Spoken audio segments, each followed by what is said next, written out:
Hello everyone, welcome back to my channel English and GK with Sunita ma'am. और आज मैं आप लोगों के लिए लेके आई हूँ बहुत ही इम्पोर्टेंट टॉपिक है राजस्थान की जलवायु। और यहाँ पे मैंने लिख रखा है कि ये फर्स्ट ग्रेड, सेकंड ग्रेड और थर्ड ग्रेड इसके अलावा जितने भी कंपटीशन वाली जो एग्ज़ाम है उनमें ये क्वेश्चन बहुत ही जो टॉपिक है बहुत इंपॉर्टेंट है। और यहाँ से एक ना एक क्वेश्चन बन के ज़रूर आता है। तो मैंने बहुत ही ये जो राजस्थान की जलवायु थी उसको विद डायग्राम समझना मेरे लिए बहुत डिफ़िकल्ट था।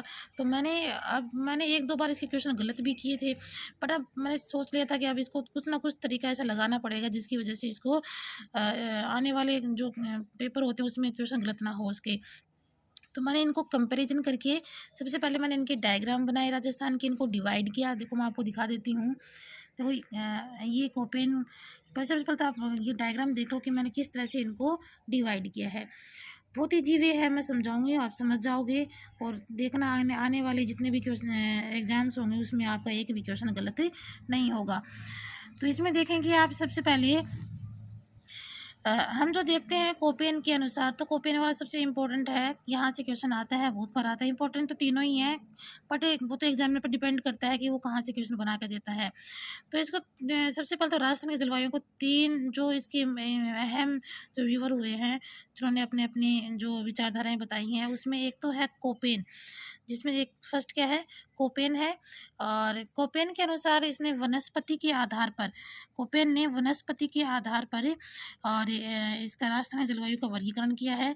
जिसमें से आप सबसे पहले ये देखें कि हमें डायग्राम के अकॉर्डिंग इसको सबसे पहले आप जो राजस्थान का डायग्राम है उसको समझे अच्छे से कि कौन से जो डिस्ट्रिक्ट है वो कहाँ पे हैं। उसके बाद हम इसको क्लियरली समझ पाएंगे। थोड़ा टाइम लगेगा, बट बार बार आप अपने पास रखिए मैप को। और जब भी कोई ऐसा क्वेश्चन आता है डिस्ट्रिक्ट से रिलेटिव, तो उसमें झांक के देखिए ताकि आपको पता चलेगा कि ये डिस्ट्रिक्ट है, ये यहाँ पे है। अब देखेंगे आप, जैसे ये जैसलमेर है, बीकानेर है, गंगानगर, हनुमानगढ़, चूरू है। एक पार्टीशन तो हमने इसको बना दिया है।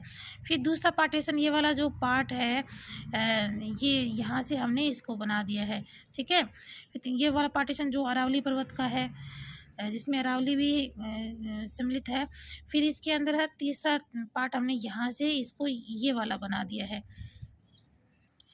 अब इसमें देखें कि जैसे ये आपको ये पता है ये डिस्ट्रिक्ट ये यहाँ पे हैं, ये इधर हैं, चित्तौड़गढ़, झालावाड़, कोटा, बूंदी, बारा, और ये उदयपुर है, डूंगरपुर है, बांसवाड़ा है यहाँ। तो ये सारी चीज़ आप देखेंगे मैप में तो आपको पता चल जाएगा। तो सीधा सा ये है कि आपको ये जैसे यहाँ पे AWCW, AWCW ये हमें तो रटना नहीं है। जैसे अदर जो आपने वर्गीकरण देखा होगा उसमें स्टार्टिंग में यहाँ से बताते हैं, ये वाला क्वेश्चन बताते हैं, वो अपने अपने सबके अपना व्यू है। हमें तो देखो इसको अब आप चाहे कैसे भी कहें कि हम रटना है, समझना है, कि बस हमारा तो क्वेश्चन गलत नहीं होना चाहिए। तो आप देखें कि AWCW, BW और BSSW, AWCW, और आप इसको दो चार बार दोहराएंगे तो समझ में आ जाएगा और टंग पर भी आ जाएगा। AWCW, BW, AWCW, BW, बाकी का जो लंबा वाला पोर्शन बच गया वो BSSW। देखो BSS तो जितना वर्ड है उतनी उसी के हिसाब से AWCW, BW, AWCW और BW। अब अगर आप ऐसे चाहें, अगर ऐसे चलते हैं ऐसे तो कैसे भी कर लो, AWBWCW। तो इसमें और बाकी का बचा हुआ BSSW। तो इसमें देखें कि BW है, BW वो पार्ट है जो उष्ण मरुस्थलीय जलवायु से रिलेटिव है। उष्ण मरुस्थल आपको पता है उसमें बहुत ज़्यादा गर्मी पड़ती है, वहाँ पे बारिश बहुत नगण्य होती है, ना के बराबर होती है, इसलिए वहाँ का प्रदेश है, वहाँ से रिलेटेड जितने डिस्ट्रिक्ट हैं वो उष्ण कटिबंधीय हैं। तो BW वाला पार्ट है जिसमें जैसलमेर हो गया, बीकानेर हो गया, इसमें चूरू हो गया, ये कोपेन ने ये उसको उष्ण मरुस्थलीय में डिवाइड किया है। फिर है BSSW के अंदर आप हम इसको स्क्वेज वाइज चलती हैं। एक बार तो आपको उसका सिर्फ ओनली फॉर वर्गीकरण करना है कि इन प्रदेशों को AW बोलते हैं, इनको CW बोलते हैं, इनको BW बोलते हैं, इनको BSSW। अगर ये वर्गीकरण आपको करना आ गया तो फिर आपका आधा काम तो यहीं पे सोल्व हो जाता है। देन ये वाले इसकी क्या विशेषता है, ये जैसे ये उष्ण है, ये उष्ण मरुस्थलीय जलवायु है, तो ये अर्ध उष्ण हो गया, मतलब यहाँ पे कम बारिश होती है, इससे थोड़ी सी एक्स्ट्रा यहाँ पे होती है, फिर यहाँ से ज़्यादा थोड़ी यहाँ पे होती है, और फिर सबसे ज़्यादा यहाँ पे होती है। तो ये क्या हो गई, ये उष्ण मरुस्थलीय प्रदेश हो गया, ये अर्ध उष्ण ये वाला हो गया। तो यहाँ की विशेषता क्या है? यहाँ की विशेषता है स्टेपी वनस्पति और कांटेदार झाड़ियाँ। बहुत बार क्वेश्चन आ जाता है कि जो स्टेपी वनस्पति हैं किस भूभाग की विशेषताएं हैं, या कांटेदार झाड़ियाँ, ये इस तरह से आ जाता है। फिर है सी डब्ल्यू आपको पता है ये वो वाला पार्ट है जहाँ पे जो मैदानी भाग है, जो मैदान है।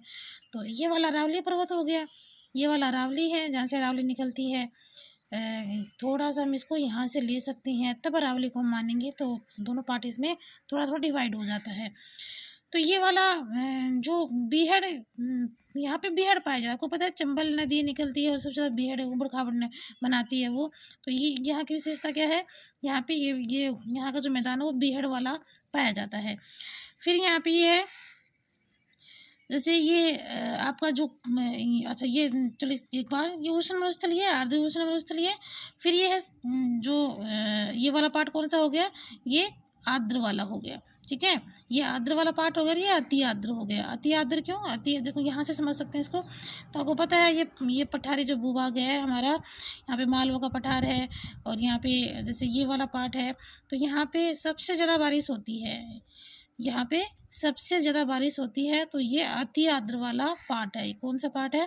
अति आर्द्र वाला। तो अति आर्द्र फिर यहाँ पे कम हो जाती है, थोड़ी हल्की हो जाती है, तो अति आर्द्र वाला पार्ट हो गया, ठीक है। तो अति आर्द्र और आर्द्र, इस तरह से आप इसको ध्यान में रख सकती हैं।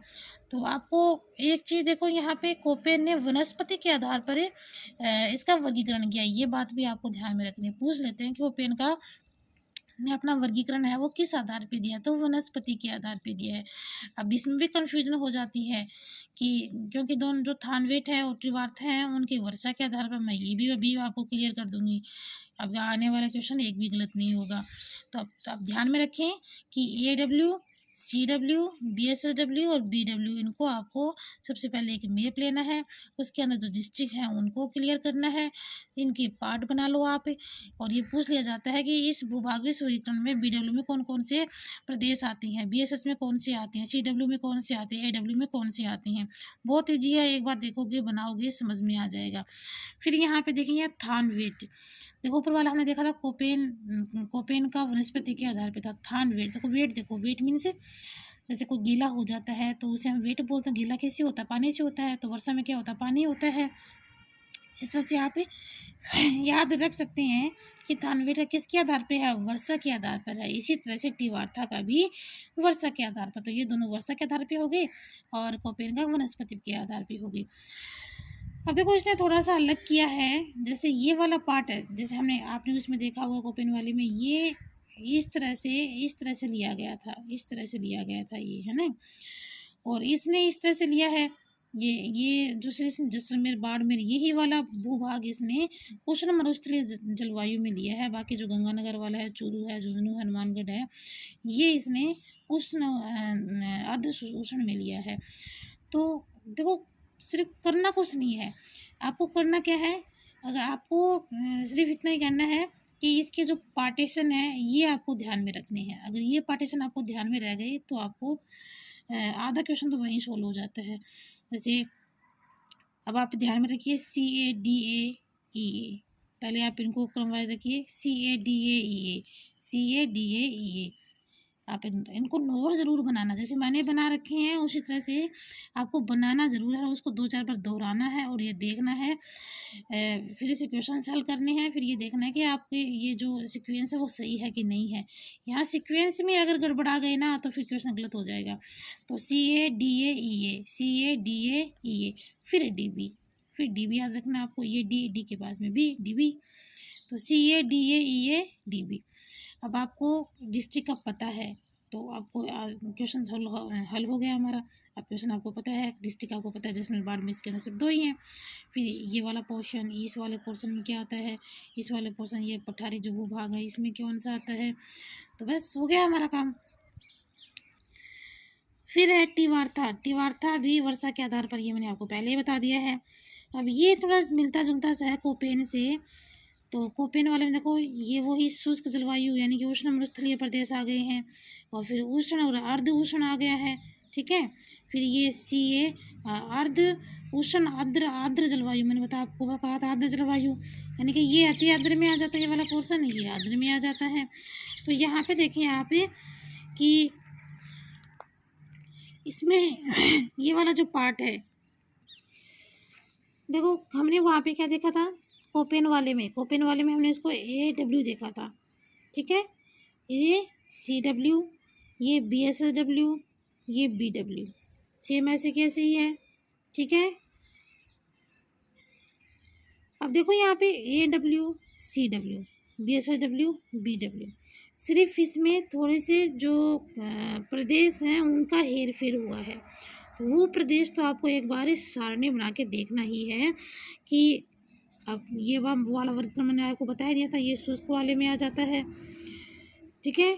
ये वाला है वो उष्ण अर्ध उष्ण में आ जाता है, ये अर्ध जलवायु में आ जाता है, ये अति आर्द्र में जलवायु में आ जाता है। तो जो उष्ण कटिबंधीय आर्द्र जलवायु है इसको इसमें माना है, और अर्ध उष्ण आर्द्र आर्द्र जलवायु इसमें माना है इसने। तो देखो आपको समझ में आ रहा होगा, देख अब आप इसका कंपैरिजन कर सकते हैं इनका। अब आपको कंपैरिजन करना है, सबसे पहले तो आप एक मैप लीजिए, अपने हाथों से पेंसिल से बनाइए, फिर उनका वर्गीकरण कीजिए कि सबसे पहले कोपेन का कीजिए, फिर उसके नीचे थानवेट का कीजिए, फिर उसके नीचे टिवार्था कीजिए, और उनके जो प्रदेश है उनको भूभागों को आप बांटिए, और फिर देखिए आपको चुटकियों में याद होते हैं ये। तो आज के लिए इतना ही। आपको कैसा लगा ये मेरा जो आइडिया है कमेंट बॉक्स में लिख के ज़रूर बताएं, और लाइक शेयर करें, और अपने दोस्तों को और अपने फ्रेंड को जो आपके रिलेटिव्स हैं, कोई भी जो कंपटीशन की तैयारी कर रहा है उनको भी आप शेयर ज़रूर करें। Okay guys, bye bye.